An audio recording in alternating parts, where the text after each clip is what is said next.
What's up, guys? Sean King with Mr. Fence, World Academy Tools, everything, right?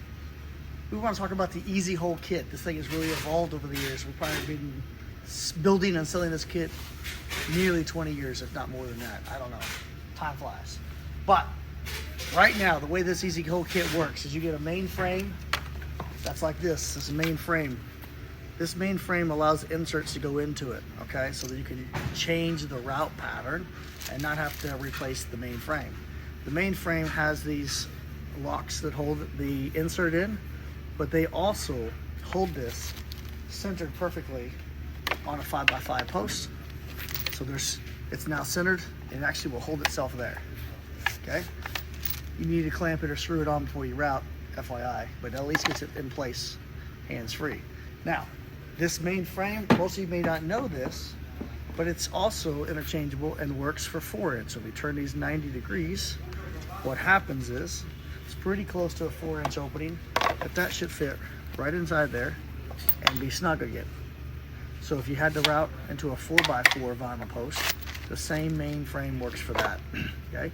Utilize a quick clamp, or what we've been doing lately, especially for my privacy fence, we have the route hose for privacy fence, we're putting a screw right through that hole into the post. That screw will prevent this thing from moving on you at all.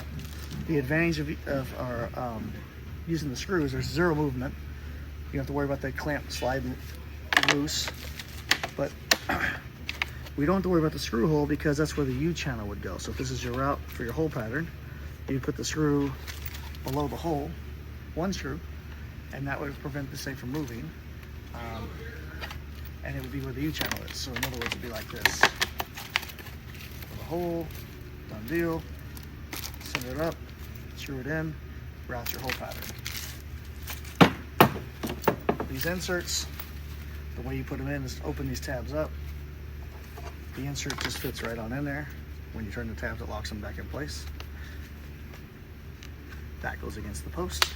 And then that is the size that you're gonna route. It's labeled for you. It inserts, this dimension is not 1 3/4 by 5 by 5.5 because we supply you with a router bit. The router bit has a collar on the top end of it.